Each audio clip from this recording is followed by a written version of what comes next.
বরগুনায় জেলেদের trolling boat জব্দ ঘিরে তুলকালাম, কোস্টগার্ডের ক্যাম্প ঘেরাও, গাড়ি ভাঙচুর, পরিস্থিতি নিয়ন্ত্রণে ফাঁকা গুলিবর্ষণ।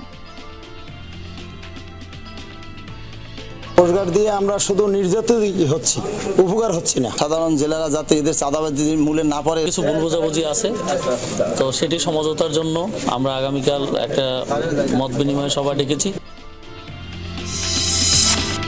বৃষ্টিতে আজও বন্দরনগরীতে জলাবদ্ধতা, চরম দুর্ভোগে মানুষ, বিভিন্ন স্থানে নিম্নাঞ্চলে জমেছে পানি। দিলখাল তোলায় বাড়িও মনে করো বসবাস করার সমস্যা। বৃষ্টিতেও এখনো পুরো শুরু হয় নাই, যখন বৃষ্টিটা পুরোটা শুরু হবে তখন দেখবেন যে অবস্থা আরো খারাপ হয়ে গেছে। খুবই ভোগান্তিতে ফেলছে, আমরা এত দূর থেকে আসার পরে পানি ভেঙে কলেজে যাওয়া আসলে খুব কষ্টকর বিষয়। যেন তেলাপোকার রাজ্য ভোলা সদর হাসপাতাল, ওয়ার্ড থেকে রান্নাঘর সবখানে বিচরণ, অতিষ্ঠ রোগী ও স্বজনরা। বেডগুলোর ভিতরে অনেক অপরিষ্কার, এর ভিতরে তেলাপোকার কোনো অভাব নাই। খাবার নষ্ট করে লাই, আর খাবার এইভাবে ধরে ওই খাবার আর খাওয়া যায় না। ডরে তারপরে কান বাঁধা তারপরে শুয়ে রয়েছে, যে সমস্যা বিদায়।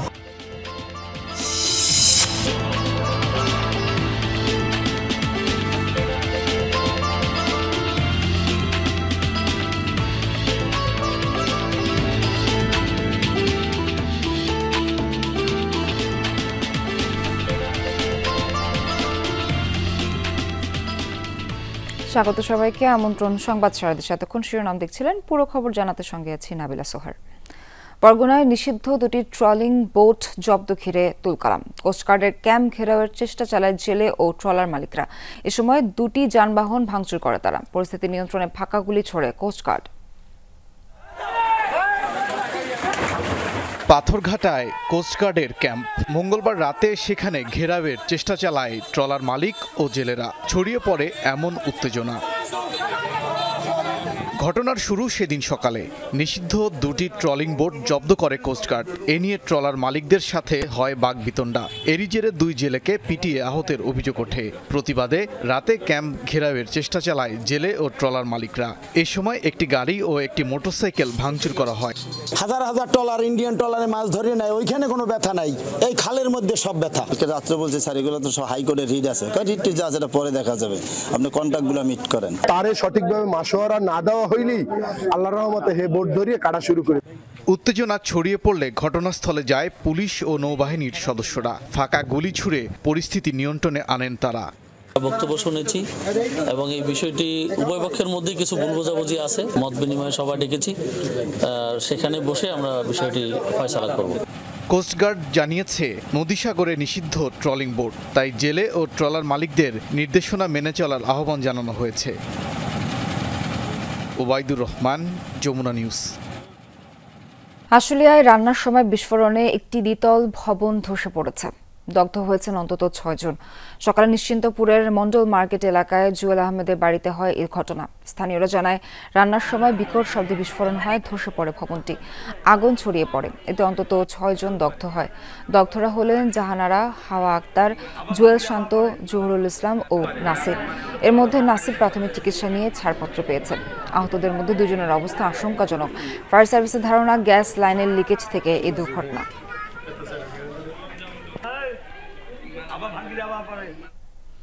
আজও দেশের বিভিন্ন স্থানে বৃষ্টি হচ্ছে, নিচু এলাকায় দেখা দিয়েছে জলাবদ্ধতা। রাতভর বৃষ্টি হয়েছে চট্টগ্রাম সহ বিভিন্ন জেলায়। থেমে থেমে ভারী বৃষ্টিতে তলিয়ে যায় বন্দরনগরীর বেশ কিছু এলাকা। আগ্রাবাদে বিভিন্ন প্রতিষ্ঠানের সামনে জমে কোমর পানি, ডুবে যায় কাপাসগোলা, চকবাজার, কাতালগঞ্জ সহ বেশ কিছু এলাকা। এতে ভোগান্তিতে পড়েন অফিসগামী মানুষ ও স্কুল কলেজের শিক্ষার্থীরা। সকাল 6টা থেকে 3 ঘন্টায় 55 মিলিমিটার বৃষ্টিপাত রেকর্ড করেছে পতেঙ্গা আবহাওয়া অফিস। এছাড়া খুলনা, রাজশাহী, বরিশাল, সাতক্ষীরা সহ বিভিন্ন জেলায় বৃষ্টি হচ্ছে।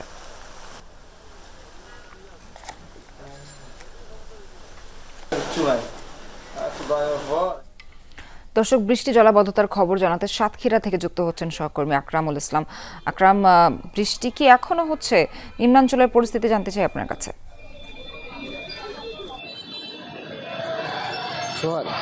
বৃষ্টি এখন কিন্তু কমেছে, গুড়ি গুড়ি বৃষ্টি হচ্ছে। তবে গেল 2 দিনে আমাদের সাতক্ষীরায় আবহাওয়া অধিদপ্তর বলছে 107 মিলিমিটার বৃষ্টিপাত হয়েছে এবং এই যে বৃষ্টির বেশিরভাগ যে ভারী বৃষ্টি সেটি হয়েছে মূলত রাতে এবং আজ সকালে এবং এর বৃষ্টির প্রভাবে যেটি বলা যায় নিম্ন অঞ্চলগুলোতে এখনও জলাবদ্ধতার সাথীরাই দেখা দিয়েছে সেটি সেভাবে বলা যাবে না, কারণ দীর্ঘদিন মাটি শুষ্ক ছিল ফলে এবং যে খানাখন্দগুলো সেগুলো কিন্তু শুষ্ক থাকার ফলে যে বৃষ্টি হয়েছে মূলত সে বৃষ্টির পানিগুলো কিন্তু মাটিতে টেনে গেছে বা যে গর্তগুলো ছিল সে গর্তগুলো পানিতে পূর্ণ হতে শুরু করেছে। এখনো পর্যন্ত যে জলাবদ্ধতায় যে দুর্ভোগ হচ্ছে সেটি এখনো পর্যন্ত সাতক্ষীরায় সৃষ্টি হয়নি, তবে বৃষ্টির প্রভাবে যে সাধারণ দিনমজুর মানুষ তারা কিন্তু অনেকটা কর্মহীন হয়ে পড়েছে। অফিস আদালতগামী বা নিত্য প্রয়োজনে যারা বাইরে বের হন তারা কিন্তু অনেকটা ভোগান্তির মধ্যে পড়েছেন। আবহাওয়া দপ্তর আমাদেরকে যেটি জানিয়েছে এই যে আবহাওয়ার পরিস্থিতি এটি কিন্তু এখনো 3-4 দিন থাকবে। সোয়ার আকরাম, আপনাকে ধন্যবাদ। বৈরী আবহাওয়ার মাঝে চাঁপাইনবাবগঞ্জের শিবগঞ্জ 20 জনকে পুশিন করেছে বিএসএফ।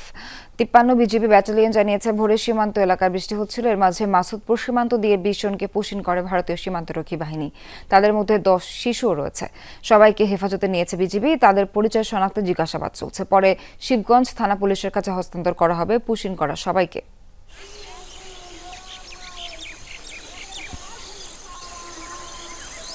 কক্সবাজারে হত্যাসহ 7 মামলায় সাবেক সংসদ সদস্য জাফর আলমের 18 দিনের রিমান্ড মঞ্জুর করেছেন আদালত। সকালে চকরিয়া জুডিশিয়াল ম্যাজিস্ট্রেট আদালতের সিনিয়র ম্যাজিস্ট্রেট আনোয়ারুল কবির তার রিমান্ড মঞ্জুর করেন।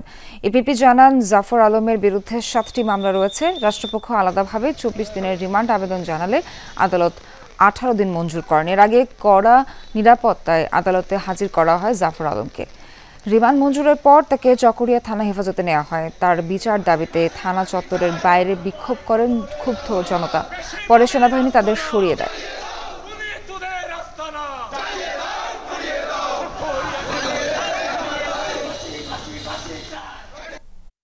মামলার তদন্তকারী কর্মকর্তাগণের বক্তব্য এবং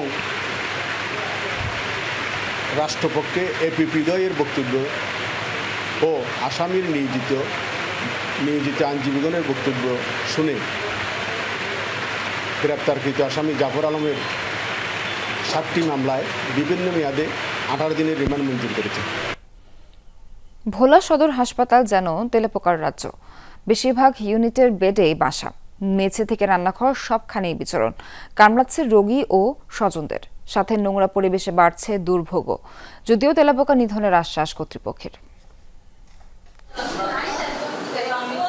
হাসপাতালের বেডে থাকবেন নাকি তেলাপোকা তাড়াবেন এই রোগী ও তার স্বজন? ভোলা 250 শয্যা জেনারেল হাসপাতালে আসা বেশিরভাগ রোগী ও স্বজনদের একই অবস্থা। তেলাপোকার যন্ত্রণায় অতিষ্ঠ সবাই। বেড থেকে মেঝে স্বস্তি নেই কোথাও। বেডগুলোর ভিতরে অনেক অপরিষ্কার, এর ভিতরে তেলাপোকার কোনো অভাব নাই। তেলাপোকা লাগে পছন্দ না, পরিষ্কার হলে ভালো হয়। যমুনার অনুসন্ধানে দেখা মিলল বেশিরভাগ ইউনিটের বেডেই বাসা বেঁধেছে তেলাপোকা। বিছানার চাদর তুলতেই দলবলের ছড়াছড়ি, চলাচল দেয়ালে দেয়ালেও। রাতের বেলায় রোগীদের ভোগান্তি আরও, কখনো গায়ে তেলাপোকা, কখনো বা কামড়ের যন্ত্রণা। বিছনা টিছনা লেগে ঘুম যায় না, কানে কানে যাইতো চাই আর কি। ডরে তারপরে কান বাঁধা তারপরে শুয়ে রয়েছে যে সমস্যা বিদায়। অসুস্থ রোগে যদি এখানে যদি আরো অসুস্থ হয়ে যায় বাচ্চারা, তো আমরা আসি কি কারণে? মেঝে থেকে রান্নাঘর, সেখানেও যন্ত্রণা। তেলাপোকার রাজত্ব উঠে পড়ছে প্লেটে, নষ্ট করছে রোগীদের খাবার। বাধ্য হয়ে অনেকে হাসপাতাল ছাড়ছেন। খাবার নষ্ট করে লাই, আর খাবার এইভাবে ধরে ওই খাবার আর খাওয়া যায় না। রোগীর খাবারে যদি তেলাপোকা আসে তাহলে এই খাবারটা নিরাপদ থাকে না। হাসপাতাল কর্তৃপক্ষের দাবি, এরই মধ্যে 2 দফা তেলাপোকা ধ্বংস করা হয়েছে। আবারও নেওয়া হবে পদক্ষেপ।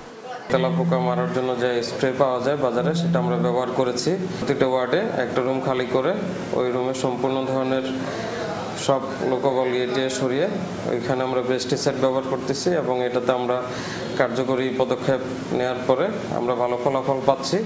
ভোলা জেনারেল হাসপাতালে প্রতিদিন চিকিৎসা সেবা নেন কয়েকশো মানুষ, গড়ে ভর্তি হন 2 শতাধিক। ওবায়দুর রহমান, যমুনা নিউজ। চট্টগ্রামের নির্বাচন কমিশনে অনিয়ম তদন্তে অভিযানে নেমেছে দুদক। সেখানে আছেন সহকর্মী শহীদুল সুমন। যাচ্ছি সুমনের কাছে। সুমন, কোনো অনিয়ম দুর্নীতির প্রমাণ কি পেয়েছেন কিনা? অভিযানের বিস্তারিত জানতে চাই আপনার কাছে।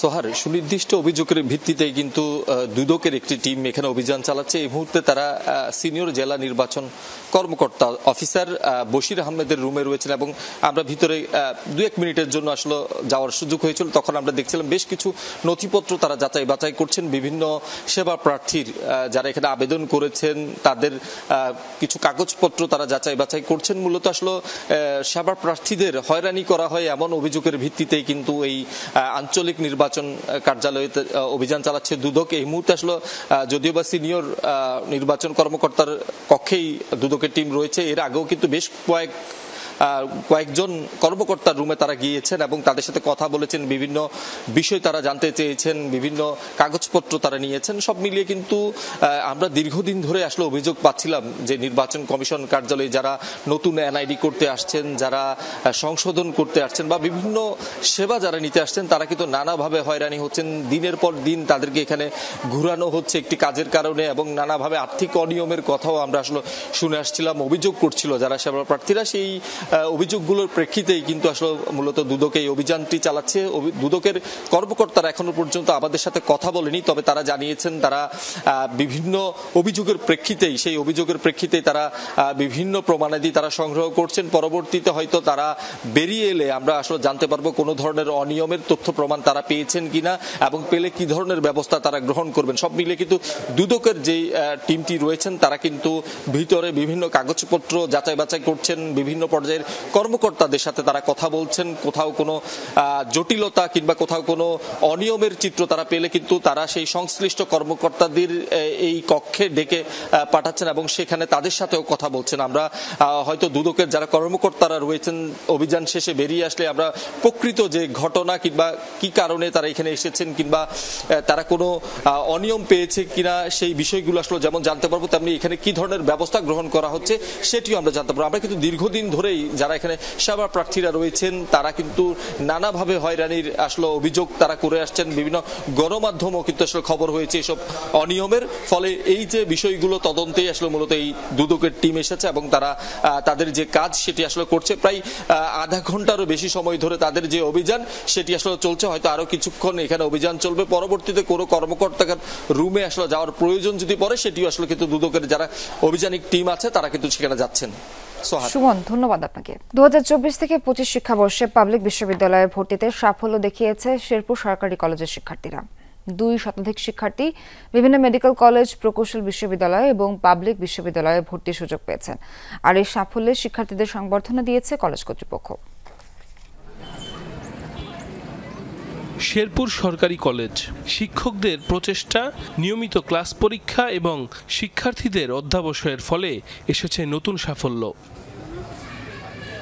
2024-25 শিক্ষাবর্ষে বুয়েট, কুয়েট, চুয়েট সহ দেশের বিভিন্ন সরকারি মেডিকেল কলেজ এবং পাবলিক বিশ্ববিদ্যালয়ে ভর্তির সুযোগ পেয়েছেন এখানকার 209 জন ছাত্রছাত্রী।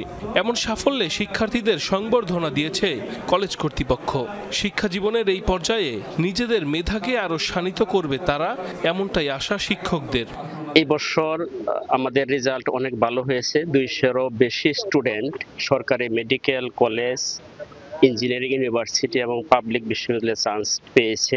পরীক্ষাগুলির মাধ্যমে আমাদের শিক্ষার্থীরা আরো তাদের মেধাকে শানিত করে এবং তাদের প্রস্তুতি সম্পন্ন করে বোর্ড পরীক্ষার উপযোগী হওয়ার সাথে সাথে ভর্তি পরীক্ষার উপযোগী হিসেবে তারা তৈরি হয়ে যায় ইন্টারমিডিয়েট পড়া অবস্থায়।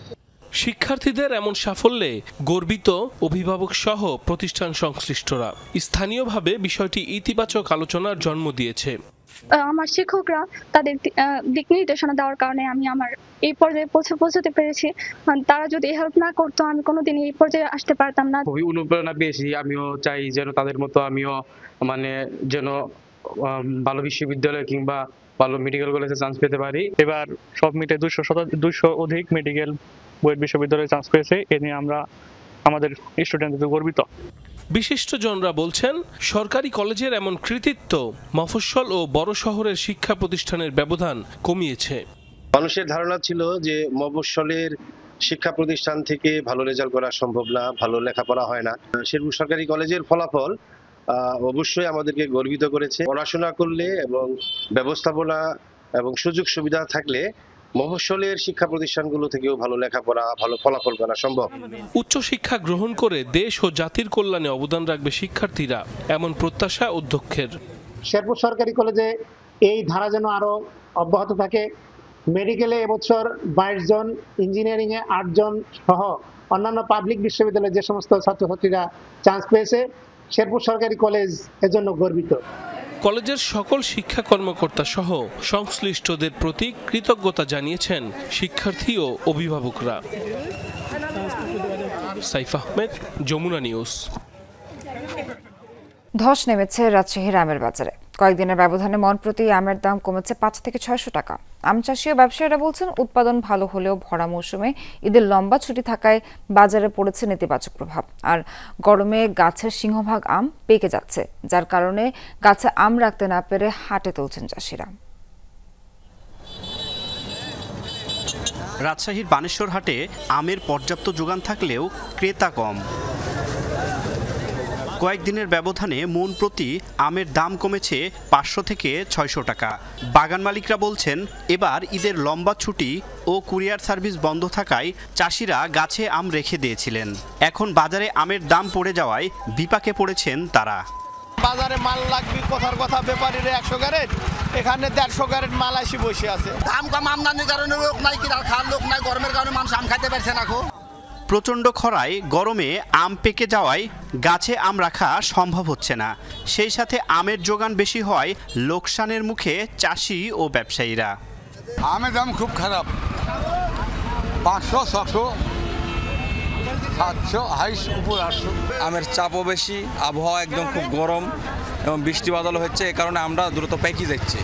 এই কারণে আম মানুষ ধরে রাখতে হচ্ছে না গাছে। লক্ষণভোগ 600 টাকা, 500 টাকা মন, হিমসাগর 1200 টাকা, 1000 টাকা মন, যার কারণে লস হবে। স্থানীয় আম চাষিরা বলছেন, অনেকদিন পর এবার আমের দাম তলানিতে। ঢাকার ব্যাপারীরা বলছেন, বাজার পরিস্থিতি বিবেচনায় তারাও সতর্কভাবেই দাম নির্ধারণ করে আম কিনছেন। সাভার হেমায়তপুর থেকে আসছি, প্রতি বছরে আমের দাম একটু বাড়তি যায়, এবার আমের দাম একবারে সস্তা। অন্য বছর মনে হয় আম কিনি বেশি দামে, এবার আমের ফলন বেশি, মানে খাচ্ছে না আমার এলাকা, তাই জন্য দাম কম। তারেক মাহমুদ, যমুনা নিউজ, রাজশাহী। দর্শক, এখানে শেষ করছে সংবাদ। সারা দেশের এখনকার আয়োজন। সঙ্গে থাকার জন্য ধন্যবাদ সবাইকে।